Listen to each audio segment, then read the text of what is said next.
Welcome to another episode of Daily Tribune Straight Talk, where we discuss current issues that matter to each and everyone. I'm your host for today, Gigie Arcilla.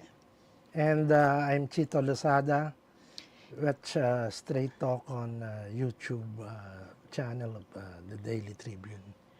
And we have for this morning our guest who we have been wanting to be with us and share, her advocacies as a senator of the Philippine Republic. Mga katribu, let's welcome no other than the environmental champion, Senator Loren Legarda. How are you? Yes, well, it's Women's Month. Earth Day will come soon as well. Chito and Gigie, Yes. isang makakalikasang umaga, hapon at gabi sa lahat na nakikinig at nanonood sa atin ngayong araw. Yes. Welcome to Daily Tribune, Senator Loren. And of course, we fire away with our questions. Yeah, Chito. of course. Tomorrow is Earth Hour, Mr. Senator. Miss Senator. What would be your message to the public and Yes, the country? Earth Hour happens every year, but remember, this is just a reminder for us to take care of the finite resources that our Earth has. We must realize that what we have, the water, the mountains, the sea, the lakes, the rivers, the land that we use, that bear fruit, that give us food on the table, these are not unlimited. These are finite resources that are only lent to us by past generations for us to enhance, encourage, promote, and conserve for the future generations. In short, hindi po atin to para ilapastangan, para ubusin, para wasakin. Ito'y atin para alagaan, para ang mga susunod na henerasyon ng ating kabataan ay makikinabang din sa mundo, sa lawa, sa tubig, sa karagatan, sa pagkain na dulot ng ating lupa, pati na ang ating kabundukan. So, take care of Mother Earth. A very simple and straightforward answer. Take care of it, nurture it, care for it. What can each Filipino do to Actually, share? it's very, very simple. Every day, it doesn't have to be esoteric or difficult to do.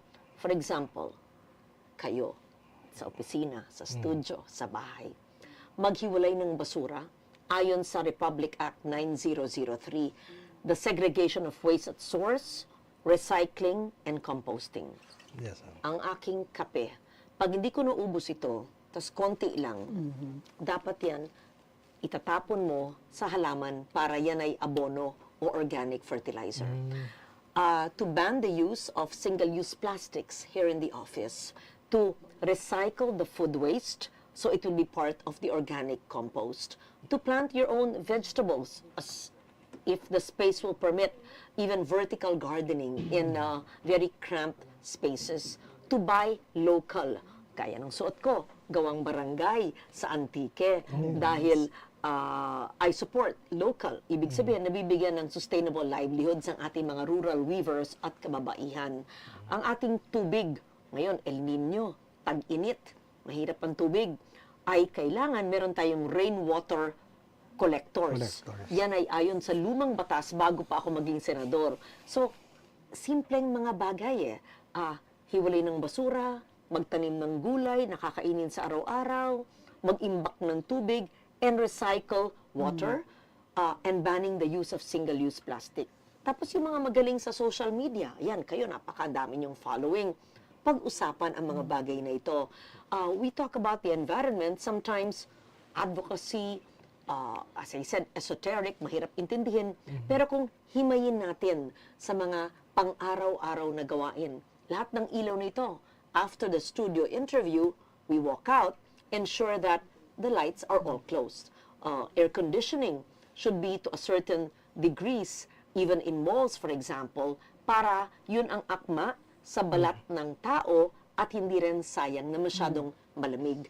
And Energy Efficiency Act, I'm the author, I think principal author at that, at tinatanggal ang mga saksakan ng mga gamit sa bahay pag-alis ng kwarto para hindi sayang.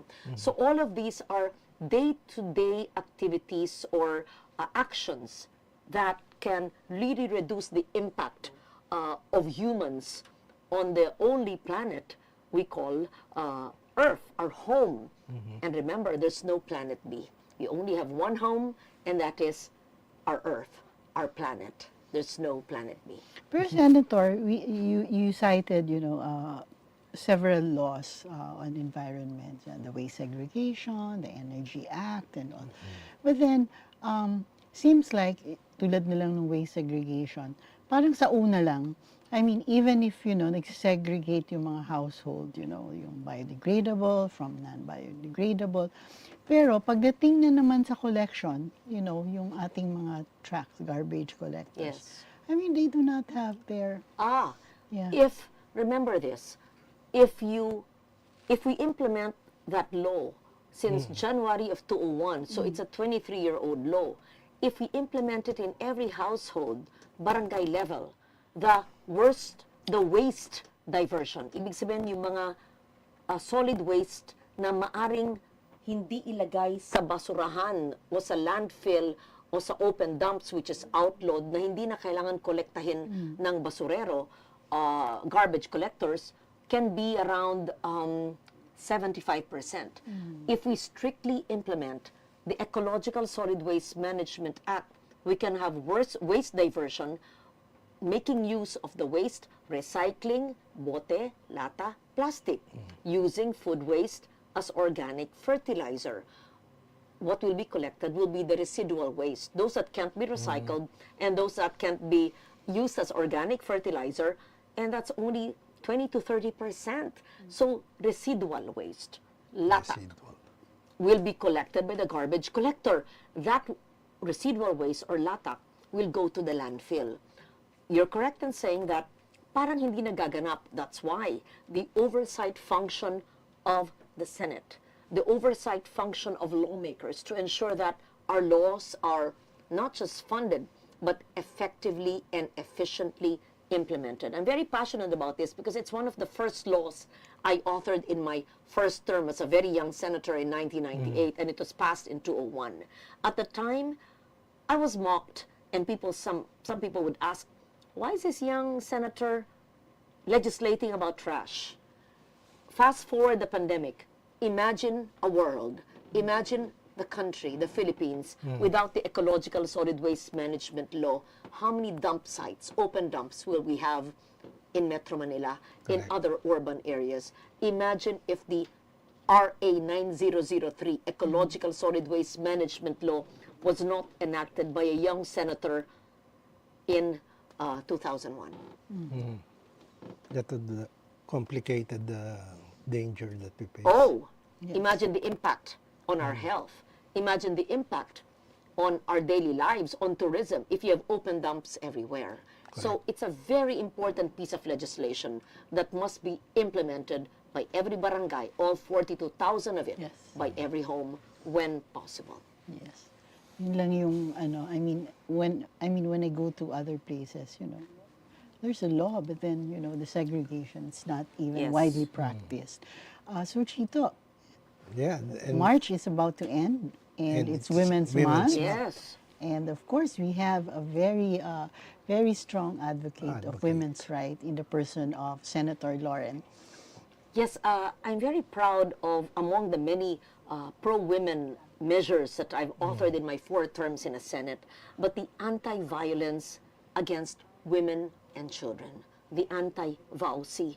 I think many women's groups, every woman and girl and child, lahat na nagmamahal sa kababaihan would benefit from this because it really stipulates the protection of women and children against domestic abuse, against violence, the protection of our women. And in fact, I have another measure that possibly complements the anti-VAUC law, and this I just filed now on my 4th term, and it's the creation and institutionalization of the child protection units in every public hospital, because we have the law that prevents and advocates for the protection of women, prevents abuse, and stipulates the protection of women and children.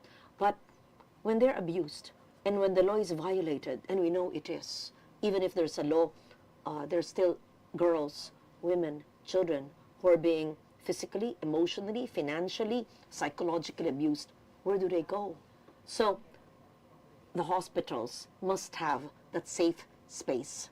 So I'm advocating for the child protection unit. In fact, it's a child and women protection unit, so that there could be psychologists, there could be nurses and doctors who can specialize in curing both the mental and the physical pains of the women and children. These are Senator, hindi ba enough yung ano? I mean, we have this women's and children's desk sa mga PNP Yes. offices Yes. down to the municipal and municipal levels. I hope it's being followed.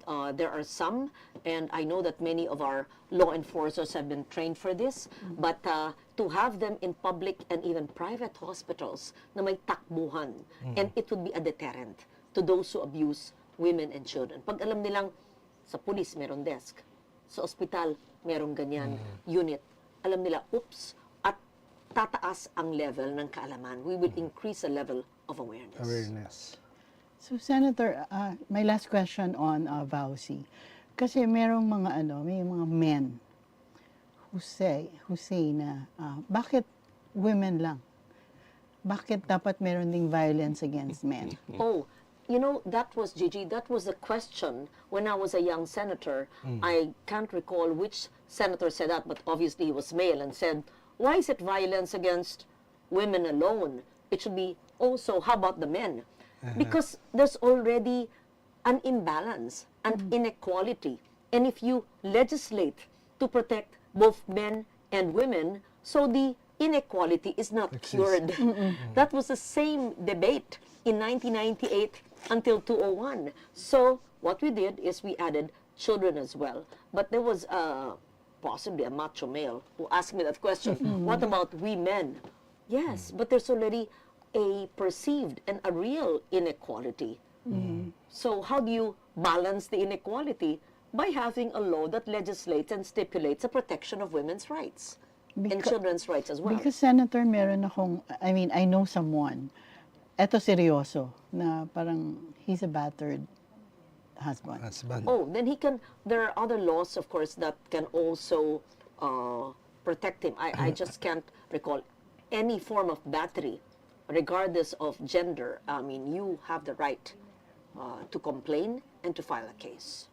Okay. So Okay. perhaps it takes, a male legislator to also, consider, in response to, sentiments of Yes. men who are also Yes. If feel there's no legislation that deals with that, then let me look into it. Then I can, being the author of the anti-VAUSI, VAUSI for let men. me also author a law for the protection of battered men. Battered Okay, we say that on Women's Month. Yes. Okay. Then we can have a men's month, maybe.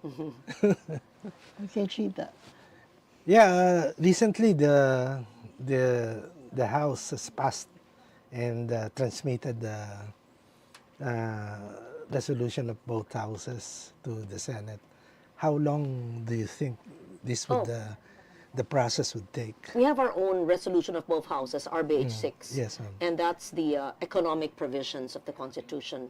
And we're presently holding hearings. I'm not the chair, but I'm one of the three authors of the measure. And we will conduct more hearings in the provinces, in the various regions of the country. It's a very serious matter to amend the Constitution. It's not a simple measure, obviously. And we need to study everything. And we've had the best legal minds in our hearings. And Senator Angara has said that we will conduct regional and provincial hearings. So we take it very seriously. Yes, time is important, but perhaps equally important with the time element is really studying the provisions on education, the provisions on public services, the provision on advertising, the three provisions of the Constitution where the ownership for Filipinos and foreigners will be relaxed. or lifted. And of course, it kicked off with, some very controversial issues. This RBH 7 and 6. Yeah, correct. All right. So, That thank you, Senator Loren, for being with us this Gracing with morning. us. Yes, and thank you for watching, mga katribu. Watch Straight Talk Live, 10 a.m. every Wednesday on Daily Tribune's Facebook page and Tribune Now on YouTube. Thank you for your questions, which really focus on the work I do as a four-term senator. Yes, It's my pleasure to join you on Tribune, which has been very supportive of my advocacies, and I take note that perhaps you're the only paper that really focuses on many of my advocacies: environment, climate change, and the sustainable development goals. So I thank you for that. I wish we had more time to discuss, this environmental issues. All right. That's our honor. Again, this is Gigie Arcilla. And I'm Chito Lozada. This has been Straight Talk. And this break is brought to you by Angkas, Beat the Traffic, Bayad Center, hashtag Bigger Better Younger Bayad, and you can buy it all. Globe, atin ang mundo. Meralco, ang liwanag ng bukas. SM, we've got it all for you. Smart, live more today. Union Bank, it starts with you. Infuse yourself with the knowledge needed to hone your business skills. Business Sense, a show where we engage with entrepreneurs, startups, and MSMEs in meaningful discussions on business growth and current marketing trends. Airs every Monday, 10 a.m., only on Daily Tribune's Facebook page and Tribune Now on YouTube. Tune in to Daily Tribune's show aimed at addressing the needs and problems of our OFWs from different corners of the globe. Hear about their plights and success stories every Tuesday and Thursday, 3 p.m., only on Daily Tribune's Facebook page and Tribune Now on YouTube. Straight Talk dives deep into pressing issues of leadership, politics, business, and more. Engage in insightful conversations with industry shakers, government leaders, and trailblazers every Wednesday at 10 a.m. only here on Daily Tribune's Facebook page and Tribune Now in YouTube.